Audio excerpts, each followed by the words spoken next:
आदाब, मैं हूं आपके साथ निखत अली। क्या भारत में मुसलमानों को निशाना बनाया जा रहा है? इस सवाल के साथ संयुक्त राष्ट्र यानी यूएन ने मोदी सरकार से जवाब मांगा है। यूएन ने पूछा है कि भारत में मुस्लिमों के खिलाफ नेताओं की तरफ से नफरती बयानबाजी क्यों हो रही है और चुनाव के दौरान भारत में करोड़ों लोगों के नाम चुपचाप वोटर लिस्ट से हटाए जा रहे हैं, जिसमें सबसे ज्यादा नाम मुसलमानों के निकलकर सामने आ रहे हैं, उनको निशाना बनाया जा रहा है। और अगर ऐसा नहीं है तो हमें जवाब चाहिए और इसकी पूरी जानकारी हमें जवाब में आपको देना होगा। तो ये सारे सवाल यूएन ने पूछे हैं। आज की रिपोर्ट में हम आपको बताएंगे पूरी कहानी कि क्यों यूएन के लोग मोदी सरकार के मुस्लिमों की तरफ उनके रवैये को लेकर जवाब मांग रहे हैं। और ना सिर्फ जवाब मांगा है बल्कि ये भी कहा है कि भारत के मुस्लिमों के साथ हो रहे इस भेदभाव की वजह से हमारे अंतर्राष्ट्रीय मानवाधिकार समझौते पर भी सवाल खड़े हो रहे हैं। दरअसल मिल्लत टाइम्स इंग्लिश वेबसाइट में छपी एक रिपोर्ट के मुताबिक संयुक्त राष्ट्र यानी यूएन के 3 आजाद मानवाधिकार विशेषज्ञों ने मोदी सरकार को एक आधिकारिक पत्र भेजा है, जिसमें उन्होंने भारत के मुसलमानों के हक को लेकर फिक्र दिखाई है। भारत के नेताओं के मुस्लिमों के खिलाफ दिए गए बयानों का भी जिक्र किया गया है इस पत्र में, और मोदी सरकार से खुला सवाल किया गया है कि वोटर लिस्ट में जांच के दौरान बड़ी संख्या में लोगों के नाम हटाए गए हैं और उन्हें ऐसी जानकारी मिली है कि इसमें ज्यादातर नाम मुसलमानों के हैं। अब आपको सिलसिलेवार तरीके से बताते हैं कि मोदी सरकार से यूएन के इस पत्र में और क्या-क्या और किन-किन बातों पर जवाब मांगा गया है। साल 2025 नवंबर में चुनाव आयोग ने स्पेशल इंटेंसिव रिवीजन यानी एसआईआर शुरू किया और इस अभियान को 9 राज्यों और 3 केंद्र शासित प्रदेशों में चलाया गया, जिसका जिक्र यूएन विशेषज्ञों ने मोदी सरकार को लिखे अपने पत्र में किया और कहा कि उन्हें जो जानकारी मिली है उसमें दावा है कि इस अभियान के दौरान करीब 52 मिलियन लोगों के नाम वोटर लिस्ट से हटा दिए गए हैं, जिसमें सबसे ज्यादा नाम पश्चिम बंगाल में काटे गए हैं, करीबन 91 लाख, जिस पर यूएन विशेषज्ञों को जानकारी मिली है कि इसमें सबसे ज्यादा मुस्लिम वोटर्स का नाम हटाया गया है। यहाँ तक कि इस पत्र में पश्चिम बंगाल के नंदीग्राम विधानसभा सीट का भी जिक्र किया गया है, उसका उदाहरण दिया गया है। कहा गया है कि नंदीग्राम, जहां कुल मुस्लिमों की आबादी 25% ही है, वहीं वोटिंग के दौरान 95% मुसलमानों के नाम वोटर लिस्ट से काट दी गए। क्या ये निष्पक्ष तरीके से नाम काटे गए हैं? जबकि चुनाव आयोग का काम पारदर्शिता और निष्पक्षता के साथ काम करना था और इसका जवाब यूएन ने मोदी सरकार से मांगा है। वहीं यूएन ने मोदी सरकार से एआई यानी आर्टिफिशियल इंटेलिजेंस पर भी सवाल किया है। दरअसल एसआईआर की प्रक्रिया में एआई का भी इस्तेमाल किया जा रहा है, जिस पर यूएन विशेषज्ञों ने एक और गंभीर सवाल खड़ा किया है। यूएन ने पूछा है, अगर एआई से गलती हुई, अगर किसी अधिकारी ने 2002 में छोटी सी स्पेलिंग की गलती की है और उसको आधार बनाकर किसी सही मतदाता का नाम हट गया, तो क्या चुनाव की निष्पक्षता पर सवाल नहीं उठेंगे? जब यूएन ने इस पर बात की है तो हम एआई से जुड़ा एक ताजा मामला आपको बता ही देते हैं। इस वक्त हैदराबाद में भी एसआईआर की प्रक्रिया शुरू हो चुकी है। चुनाव आयोग एसआईआर फॉर्म में गलती ढूंढने के लिए एआई का इस्तेमाल कर रहा है। अब हैदराबाद से एक शख्स ने बताया कि वो अपना एसआईआर का फॉर्म जमा नहीं करवा पा रहा है क्योंकि 2002 के रिकॉर्ड में उनकी उम्र गलत लिख दी गई है। अब आप ही सोचिए, अगर 2002 की पुरानी वोटर लिस्ट को सबसे बड़ा सबूत माना जाए तो ये कैसे ठीक होगा, क्योंकि उस वक्त रिकॉर्ड हाथ से लिखे जाते थे और स्थानीय भाषा में लिखे जाते थे। बाद में उन्हें अंग्रेजी में लिखा गया, जिससे नाम की स्पेलिंग, उम्र या रिश्तों में गलतियां हुई। लेकिन इन सरकारी गलतियों की सजा आम लोगों को मिल रही है, जिनका एसआईआर के दौरान नाम काटा जा रहा है। जबकि अगर पुराने सरकारी रिकॉर्ड में गलती है तो सरकार को उसे ठीक करवाना चाहिए। सिर्फ पुरानी गलतियों के आधार पर उस वजह से असली वोटर का नाम वोटर लिस्ट से नहीं हटाया जाना चाहिए। अब यही सवाल यूएन ने भी मोदी सरकार से पूछा है। वहीं यूएन विशेषज्ञों ने भारत के कई नेताओं के बयानों पर भी सवाल उठाया है और अपने पत्र में कुछ नेताओं के बयानों का जिक्र भी किया है। उन्होंने कहा कि मुसलमानों को बिना जांच के बार बार बांग्लादेशी कहा जा रहा है, अवैध बांग्लादेशी कहा जा रहा है, इन्हें डिलीट करो, डिपोर्ट करो जैसे शब्दों का इस्तेमाल किया गया। यूएन विशेषज्ञों ने इस पर कहा कि नेताओं की ऐसी भाषा मुस्लिम नागरिकों और दूसरे अल्पसंख्यक समुदायों के खिलाफ माहौल बना सकती है।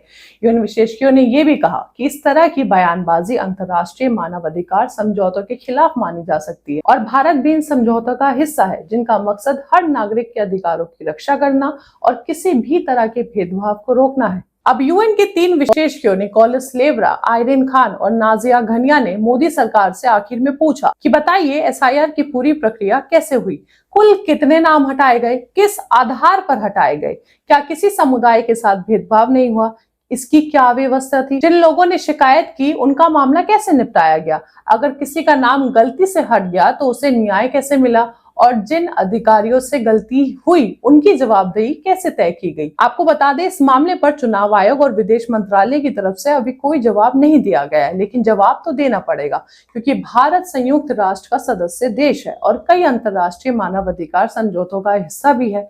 इसलिए यूएन के स्वतंत्र विशेष के मानवाधिकार से जुड़े मामलों में भारत सरकार से जवाब या जानकारी मांगी जा सकती है, जिसके लिए 60 दिनों का वक्त दिया गया है। अब सवाल सिर्फ विपक्ष या सरकार का नहीं है, सवाल भारत के लोकतंत्र का है। क्या भारत सरकार और चुनाव आयोग पूरी पारदर्शिता के साथ देश के सामने सारे आंकड़े रखेंगे? अगर लाखों नहीं, सिर्फ एक भी योग्य नागरिक का नाम गलती से वोटर लिस्ट से हट गया तो उनकी जिम्मेदारी कौन लेगा? अगर एआई का इस्तेमाल हुआ तो क्या उसकी जांच होगी कि कहीं तकनीकी गलती से लोगों का वोट का अधिकार तो नहीं छीना जा रहा? और सबसे बड़ा सवाल, क्या भारत सरकार ये भरोसा दिलाएगी कि भविष्य में किसी भी भारतीय नागरिक, चाहे वो हिंदू हो, मुसलमान हो, सिख हो या ईसाई हो, किसी भी समुदाय का हो, उसका वोट सिर्फ कानून के आधार पर ही हटेगा, किसी पहचान या उसके मजहब के आधार पर नहीं हटेगा? क्योंकि लोकतंत्र की सबसे बड़ी ताकत चुनाव नहीं बल्कि हर नागरिक का वोट। और इसीलिए शायद यूएन यानी संयुक्त राष्ट्र ने पश्चिम बंगाल चुनाव का जिक्र अपने इस पत्र में किया है और जवाब मांगा है कि किस तरीके से वहां पर वोट काटे गए हैं और ज्यादातर मुसलमानों के ही नाम क्यों हैं। और अब जाते जाते आपको मजीद 2 खबर दिखा देते हैं कि एसआईआर के नाम पर क्या क्या हो रहा है इस वक्त देश में, आपको जानना चाहिए।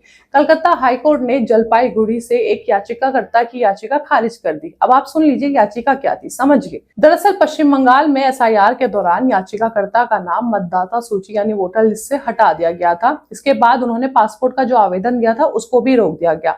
याचिकाकर्ता ने हाईकोर्ट में याचिका डाली कि उनके पासपोर्ट के आवेदन को रोक दिया गया है, तो कोर्ट ने इस मामले में सुनवाई करते हुए कहा कि पासपोर्ट से जुड़े मामले पर फैसला लेने से पहले आपको ये तय करना जरूरी है कि याचिकाकर्ता भारतीय नागरिक है या नहीं। इसी आधार पर अदालत ने फिलहाल याचिका का निपटारा कर दिया और उन्होंने कहा कि पहले साबित करिए आप भारत के नागरिक हैं, तभी आपका पासपोर्ट बनेगा। अब आप बताइए, एक तरफ हमारी भारत सरकार कह रही है कि पासपोर्ट नागरिकता की पहचान नहीं है, दूसरी तरफ कोर्ट कह रहा है पासपोर्ट तभी बनेगा जब आपकी नागरिकता साबित हो जाएगी। तो बताइए इंसान अपनी नागरिकता साबित कैसे करेगा? और वहीं झारखंड की एक और खबर सुनिए आप। मुस्लिमों को एसआईआर का फॉर्म भरने के लिए कहा जा रहा है और कहा कि फॉर्म भरेंगे तो आपको 40-50 रुपए देने पड़ेंगे, अगर नहीं दोगे तो तुम्हारी नागरिकता खत्म कर देंगे। इतनी आसान है नागरिकता खत्म करना, आप खुद देखिए।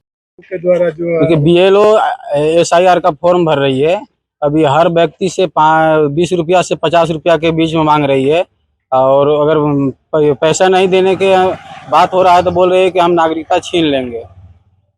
अच्छा, आप लोग से? हाँ, तो फिर तो उसके बाद हम लोग और लोगों के पास बात रखे, लेकिन कोई लोग बातों को हटा दिया, बोल रहा है कि छोड़ो, रहने दो। कभी कभी ऐसा होता है। तब इसका वीडियो वायरल किया? हाँ, हम लोग वीडियो को वायरल किए। क्या पैसा दिए आप? पैसा, हाँ, लोग पैसा दिया है। आप दिए कि नहीं? नहीं, मेरा उसमें नहीं आता है, उसे वो फॉर्म मेरा नहीं भर रही है, मेरा दूसरे के पास है, दूसरा भी लोग के पास है। हम नहीं बनाए, दूसरे को, दूसरे लोग मेरे पास भेजा है। अच्छा, हाँ। क्या पड़ेगा? उसका नाम है, मेरा नाम मोहम्मद परवेज अंसारी है, उसका नाम है नहीं, जमीला भी नाम है उसका।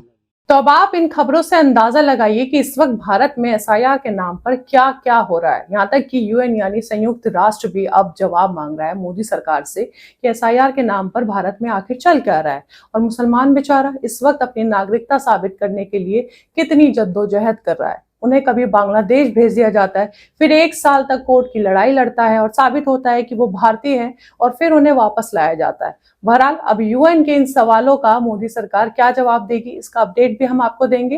फिलहाल इस रिपोर्ट को लेकर आप क्या सोचते हैं, अपनी राय हमें कमेंट बॉक्स में बताइए। हमारे चैनल मिल्लत टाइम्स को सब्सक्राइब कीजिए। अभी के लिए इजाजत दीजिए, बहुत बहुत शुक्रिया। अगर आप चाहते हैं कि मीडिया के मैदान में हमारी कोई आवाज़ बने, मिल्लत टाइम्स मजबूत हो और इसी तरह आज़ादी के साथ ये इदारा काम करता रहे, तो आपको इसकी मंथली मेंबरशिप और सब्सक्रिप्शन लेनी होगी। ज़्यादा नहीं, महीने में 99 या 299 की भी आप मेंबरशिप लेंगे, ये इदारा मजबूत बनेगा। आपकी आवाज़ को इसी तरह मिल्लत टाइम्स उठाता रहेगा।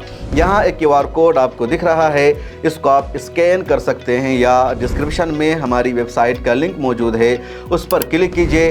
इस तरह का पेज खुलेगा आपके मोबाइल पर, जहाँ पहले अपना नाम लिखना है, जिस तरह कॉलम बना हुआ है, first name, name and last नाम का, उसके बाद फ़ोन नंबर आपको लिखना है, उसके नीचे ईमेल आईडी आपको अपनी डालनी है, उसके नीचे आई डिक्लेयर लिखा हुआ है जहां आपको टिक कर देना है। नीचे आ जाएंगे, पे नाउ का बटन मौजूद है, जैसे ही आप क्लिक करेंगे यूपीआई एप्लीकेशन खुल जाएगा, खा गूगल पे हो, फ़ोन पे हो, पेटीएम हो या कुछ और हो, और वहां से आगे जो पेमेंट का प्रोसेस है उसको कंप्लीट करना है। इस तरह आप मिल्ला टाइम्स के मेंबर और सब्सक्राइबर बन जाएंगे।